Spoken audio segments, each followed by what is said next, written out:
खबर लेबनान से है, जहां पर एक बार फिर इजरायली हमलों ने लोगों की जिंदगी को दहला दिया। दरअसल बेका घाटी में शुक्रवार को हुए हवाई हमले में कम से कम 12 लोगों की मौत हुई, 24 लोग घायल हुए, 3 बच्चे शामिल बताए गए।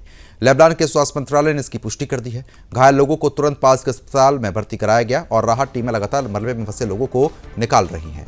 बताते चले कि दिन के दौरान ही सिडोन शहर के हवाई अड्डे पर आपको बता दें कि हमला हुआ, जिसमें 2 लोगों की जान गई। इजरायली सेना का कहना है कि उनके बेका घाटी में हिजबुल्लाह के कमांड सेंटर को निशाना बनाया, जबकि सिडोन में हमास के ठिकानों पर हमला करने की बात कही गई।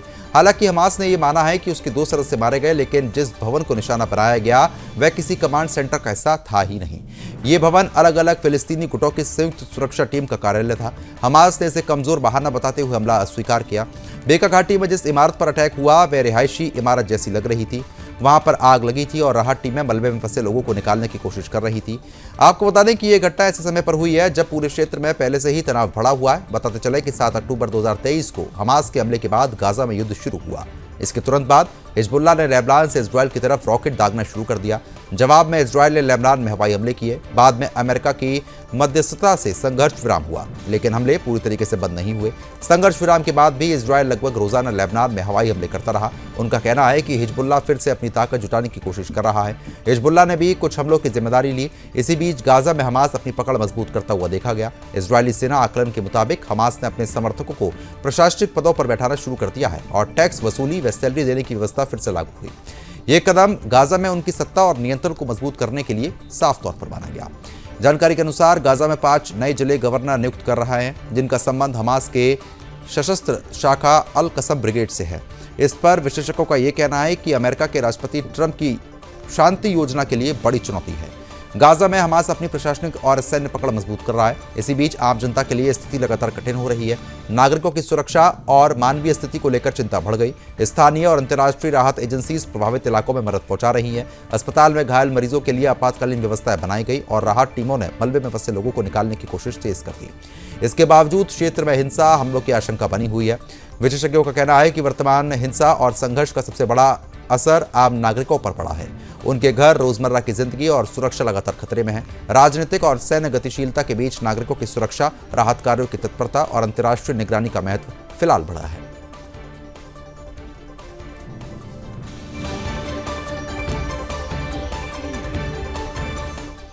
अमेरिका और ईरान के बीच तनाव अब अरब सागर में साफ तौर पर देखने को मिला। दरअसल अमेरिकी सैन्य मौजूदगी बढ़ाने के कारण विशेषज्ञों ने चेतावनी दी है कि किसी भी समय दोनों देशों के बीच टकराव हो सकता है। अमेरिकी राष्ट्रपति ट्रंप ने सख्त रुख अपनाया और ईरान के सुप्रीम लीडर अली खामेनेई के पीछे हटने को साफ तौर पर एक वजह बताया। हाल ही में दोनों देशों के बीच परमाणु समझौते को लेकर 2 बार वार्ता हुई। इन बैठकों में परमाणु संवर्धन, आर्थिक प्रतिबंधों में राहत और क्षेत्रीय सुरक्षा जैसे अहम मुद्दों पर चर्चा की गई। हालांकि अभी भी दोनों पक्षों की रेड लाइन अलग अलग जारी नजर आती है। हालांकि प्रशासन के अनुसार ट्रंप सरकार एक ऐसे प्रस्ताव पर विचार कर रही है जिसमें ईरान को बेहद सीमित या टोकन स्तर पर परमाणु संविधान की अनुमति दी जा सकती है। हालांकि शर्त यह होगी कि इस संविधान से परमाणु बम बनाने की संभावना पूरी तरीके से खत्म हो जाए। आपको यह भी बता दें कि एक वरिष्ठ अमेरिकी अधिकारी ने संकेत दिए कि यदि ईरान ठोस और तकनीकी रूप से भरोसेमंद गारंटी देता है तो अमेरिका इस विकल्प पर विचार कर पाएगा। ट्रंप प्रशासन ने पहले ही प्रतिबंध कानून के तहत कड़े कदम उठाए। अब उनका लक्ष्य एक राजनीतिक रूप से बेचने योग्य समझौते को तैयार करना है। जानकारी के अनुसार अगर ईरान किसी भी हमले को टालना चाहता है तो उसे ऐसे प्रस्ताव देना होगा जिसे अमेरिका स्वीकार कर पाए। हालांकि सैन्य विकल्प भी अमेरिकी मेज पर मौजूद है। बताते चले कि पेंटागन ने राष्ट्रपति को कई संभावित मिलिट्री ऑप्शंस पेश कर दिए हैं। इसमें एक चरम विकल्प भी शामिल है, जिसमें सीधे अली खामेनेई और उनके बेटे मौसबा को निशाना बनाने की योजना है। दरअसल राष्ट्रपति ने अभी किसी हमले का फैसला नहीं किया, लेकिन किसी भी समय निर्णय बदल सकता है। ईरान के विदेश मंत्री अब्बास ने यह कहा कि तेहरान जल्द ही अपना प्रस्ताव पेश करेगा। उनका कहना है कि बातचीत का मुख्य उद्देश्य यह सुनिश्चित करना है कि ईरान का परमाणु कार्यक्रम पूरी तरीके से शांतिपूर्ण रहे। उन्होंने यह भी दावा किया है कि जिनेवा में हुई हालिया बैठक में अमेरिका ने औपचारिक रूप से जीरो एनरिचमेंट की मांग रख दी थी। वहीं अमेरिकी पक्ष का यह कहना है कि ट्रंप की आधिकारिक स्थिति अभी भी जीरो एनरिचमेंट है, लेकिन यदि ईरान का प्रस्ताव बहुत सीमित संवर्धन और कड़े निरीक्षण की व्यवस्था के साथ आता है तो उस पर विचार किया जा सकता है। संयुक्त राष्ट्र की परमाणु निगरानी संस्था के प्रमुख राफेल भी तकनीकी उपायों पर चर्चा में शामिल हैं। संभावित कदमों में अंतर्राष्ट्रीय निरीक्षकों की वापसी, कड़ी मॉनिटरिंग और संवर्धित यूरेनियम के भंडार को हटाना या निष्क्रिय करना शामिल हो पाएगा।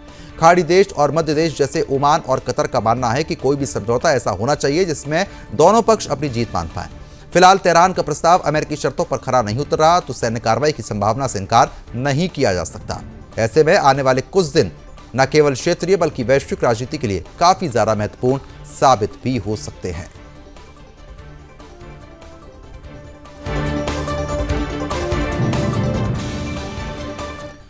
अब खबर अमेरिका से आ रही है, जहां पर अमेरिकी सुप्रीम कोर्ट ने राष्ट्रपति ट्रंप के दुनिया के तमाम देशों पर लगाए गए टैरिफ को अवैध करार दिया। इस फैसले के बाद भारत समेत कई देशों को बड़ी राहत मिली। सुप्रीम कोर्ट के आदेश के अनुसार अब सभी देशों पर समान 10% टैरिफ लागू होगा, जिससे पहले से अलग अलग टैरिफ वाली व्यवस्था पूरी तरीके से बदल गई है। इससे पहले ट्रंप प्रशासन ने विभिन्न देशों के प्रोडक्ट पर अलग अलग टैरिफ लागू करने की घोषणा की थी। भारत पर 18%, यूरोप संघ पर 15%, जापान पर 15%, ब्रिटेन पर 10%, स्विट्जरलैंड पर 15% टैरिफ लगाया गया था। अब सुप्रीम कोर्ट के आदेश के बाद इन सभी देशों पर समान यानी कि 10% टैरिफ लागू होगा। अमेरिका प्रशासन ने स्पष्ट कर दिया है कि यह नई व्यवस्था उन देशों पर लागू होगी जिनके साथ अमेरिका ने पहले ही ट्रेड डील कर ली थी। बताते चले, इसका मतलब है कि भारत के प्रोडक्ट्स पर लगने वाला टैरिफ 18% से घटकर 10% हो गया। इससे भारत के सभी लोगों को राहत मिली और अमेरिकी बाजार में प्रतिस्पर्धा आसान हो गई। व्हाइट हाउस के अधिकारियों से सीएनबीसी को बताया कि ये एक नया 10% वैश्विक टैरिफ सभी देशों के लिए समान रूप से लागू होना चाहिए, चाहे उनका अमेरिका के साथ ट्रेड डील हो या फिर नहीं। इस फैसले का सबसे बड़ा फायदा वियतनाम को मिलेगा, जिस पर पहले से 20% टैरिफ लागू होना था। सुप्रीम कोर्ट के इस फैसले के बाद अमेरिका में कारोबारी हलचल तेज हुई। बाजार और एक्सपोर्ट इंडस्ट्री में अप्रत्याशित उथल पुथल मची। दरअसल पूरी रात अमेरिकी प्रशासन की ओर से सुप्रीम कोर्ट के फैसले पर प्रतिक्रिया आती रही। ट्रंप प्रशासन ने पहले भारत के साथ ट्रेड डील का हवाला देते हुए कहा कि भारत के प्रोडक्ट्स पर 18% टैरिफ रहेगा, लेकिन सुप्रीम कोर्ट के फैसले के बाद प्रशासन ने स्पष्ट कर दिया है कि 10% टैरिफ सभी देशों पर लागू होगा। इसमें भारत समेत तमाम ट्रेड डील वाले देशों को समान राहत मिली है। विशेषज्ञों का मानना है कि यह कदम वैश्विक व्यापार और अंतर्राष्ट्रीय आर्थिक संतुलन के लिए महत्वपूर्ण साबित होगा।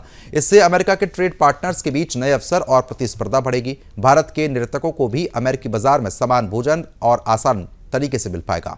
सुप्रीम कोर्ट के फैसले ने यह साफ कर दिया कि अमेरिका में व्यापारिक नियम नियंत्रण के दायरे में आते हैं और किसी भी राष्ट्रपति के फैसले पर कानूनी रोक साफ तौर पर यहां पर लगाई जा सकती है। अब देखने वाली बात यह होगी कि इसके बाद ट्रंप की तरफ से क्या कुछ और महत्वपूर्ण फैसले लिए जाते हैं।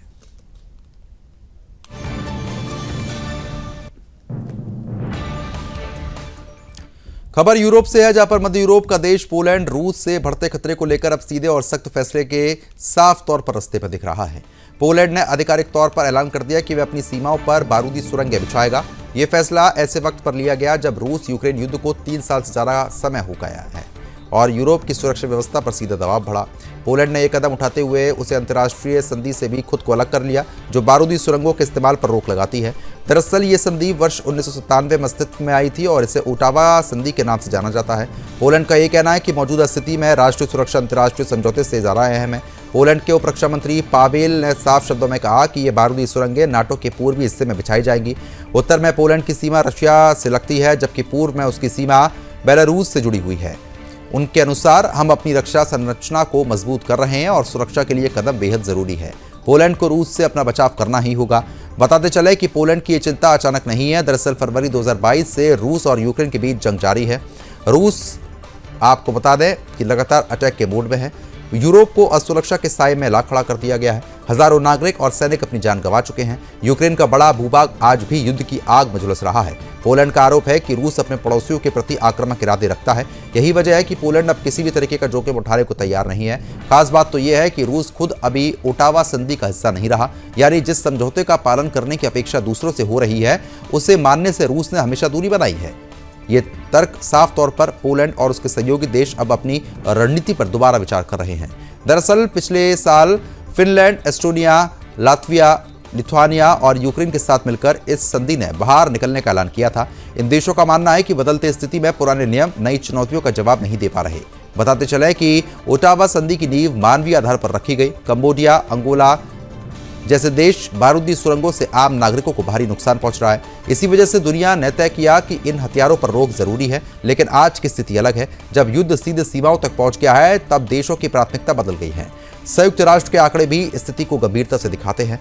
यूक्रेन में रूसी हमलों के बाद अब तक हजारों महिलाएं और बच्चे मारे गए। लाखों लोग बुनियादी सुविधाओं से वंचित हैं। रूस ने यूक्रेन के 20% से ज्यादा इलाकों पर कब्जा किया। इन क्षेत्रों में रहने वाले लोगों को पानी, बिजली व्यवस्था और आवास जैसी बुनियादी जरूरतों के लिए संघर्ष करना पड़ा। पोलैंड का यह फैसला सिर्फ एक कदम नहीं, ये उस बदलती वैश्विक सोच का संकेत है जहां देश अब आदर्शवाद से ज्यादा यथार्थवाद को प्राथमिकता दे रहा है।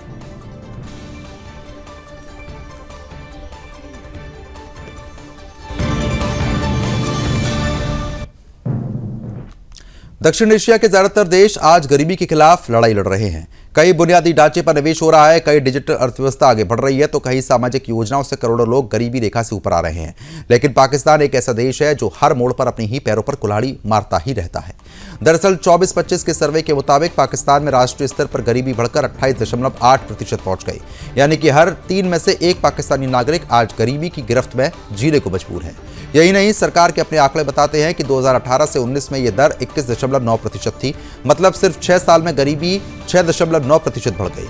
इससे सुधारा नहीं जा सकता, ये सीधी सीधी आर्थिक फिसलन है। बताते चलें कि हैरानी की बात तो यह है कि पाकिस्तान के सभी प्रांतों में गरीबी बढ़ी है। खासतौर पर पंजाब और सिंध जैसे प्रांतों में स्थिति बहुत ज़्यादा खराब है, जिन्हें देश की आर्थिक रीढ़ कहा जाता है। अगर रीढ़ ही टूटने लगी तो शरीर का हाल क्या होगा, ये समझने के लिए किसी अर्थशास्त्री की जरूरत नहीं। पिछले 6 सालों में पाकिस्तान ने अंतर्राष्ट्रीय मॉनेटरी फंड के 3 प्रोग्राम झेले हैं। कोविड-19 की मार पड़ी, कम्युनिटी सुपर साइकिल से महंगाई को आसमान पर पहुंचाया, जीडीपी ग्रोथ लगातार लड़खड़ाती रही, 2 बड़े बाढ़ संकट आए और ऊपर से गेहूं के सपोर्ट प्राइस जैसे फिसल गए। आम आदमी की कमर पूरी तरीके से टूट गई। बताते चलें कि पाकिस्तान 2024-25 के आधिकारिक गरीबी आंकड़े जारी करने की तैयारी में है। गरीबी अनुमान समिति ने अपनी सिफारिश सौंप दी है, यानी कि अब हर मोहर ही लगते हुए साफ तौर पर सच्चाई उजागर कर देगी। हालांकि पाकिस्तान में गरीबी कोई नई बीमारी नहीं है। पाकिस्तान में स्थिति बेहद खराब है। लगभग आधी आबादी आज भी गरीबी रेखा से नीचे संघर्ष कर रही है। लेकिन जिस आर्थिक दिशा में देश को बाढ़ में साफ तौर पर लेकर जाया गया, उसमें सुधार की गुंजाइश बची ही नहीं है। मूलभूत जरूरतों की लागत विधि के अनुसार अगर किसी घर की प्रति व्यक्ति मासिक खपत 3,758 पाकिस्तानी रुपए से कम है तो वह परिवार गरीब माना जाता है। पाकिस्तान में संसाधनों का बड़ा हिस्सा आज भी सुरक्षा और स्तंभ ढांचे पर खर्च होता है, जबकि शिक्षा, स्वास्थ्य और रोजगार सृजन जैसे सामाजिक क्षेत्रों के लिए हमेशा बाद में देखेंगे और फाइल बंद कर दो, ये ही सब कुछ सुनने को मिलता है। गरीबी इतनी ज़्यादा पाकिस्तान में बढ़ चुकी है कि पाकिस्तान की स्थिति बेहद ज़्यादा खराब है और आने वाले समय में ये स्थिति और ज़्यादा खराब होती हुई नजर आएगी।